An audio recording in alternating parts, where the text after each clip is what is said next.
जय भीम. आज या ठिकाणी लेणीवरती ध्यान करण्याची संधी प्राप्त झाली आणि इतक्या वर्ष वेगवेगळ्या ठिकाणी जाऊन ध्यानाचा वेगवेगळा अनुभव आहे. वेगवेगळ्या स्थळांचा, वेगवेगळ्या ठिकाणांचा, महातीर्थांचा आहे, विपश्यना सेंटरचा आहे.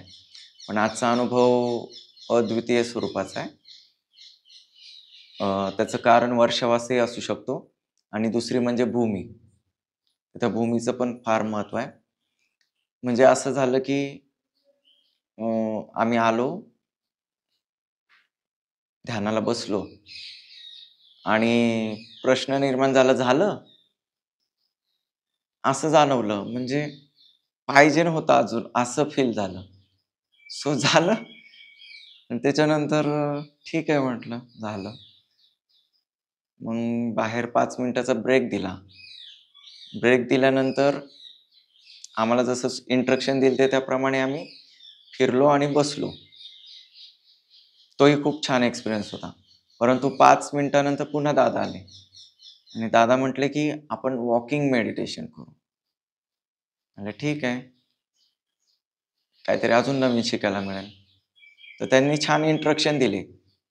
पण लगेच दोन्ही सिटिंग मधला इतका अनुभव फील केला की बसल्यानंतरचं तर रोजच बसून आपण साधना करतो आणि आता मन जात नाही कुठं, कॉन्सन्ट्रेट होतं आणि पुढच्या पण गोष्टी होतात.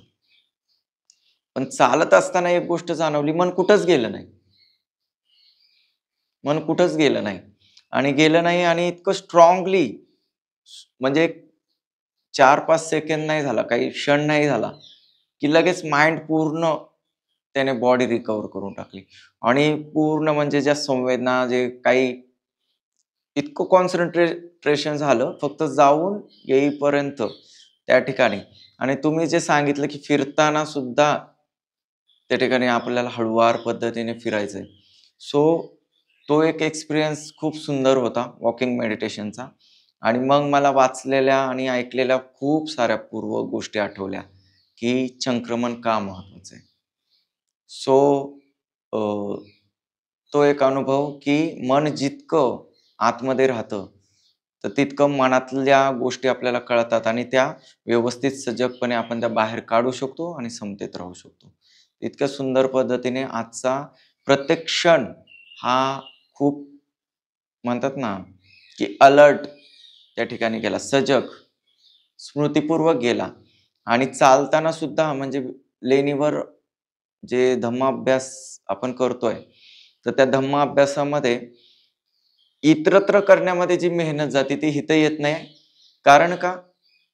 तथागत सम्यक संबुद्धांनी जे 40 कम्मठान दिलेले आहेत, त्याच्यामध्ये 10 अनुस्मृती आहे. तर असं फील झालं आज इथं 10च्या 10 अनुस्मृती झाल्या. कारण का सर्व वातावरणच तसं आहे.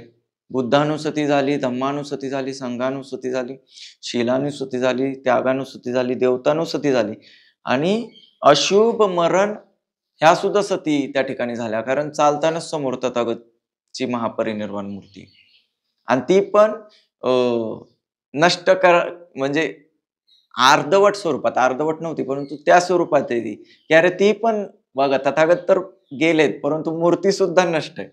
आपली तर काय गोष्ट आहे. म्हणजे या 10ही अनुस्मृती इथं झाल्या. सो खरंच कुशल आहे, कुशलस्य उपसंपदा, की हा क्षण मिळाला आणि या क्षणाचं महत्त्व जाणता आलं. सो साधना म्हणजे जागेचं खूप स्ट्रॉंग आहे. तर त्याचा खूप लाभ झालाय आणि तो लाभ असाच घेत राहू, असं मला आज वाटतं.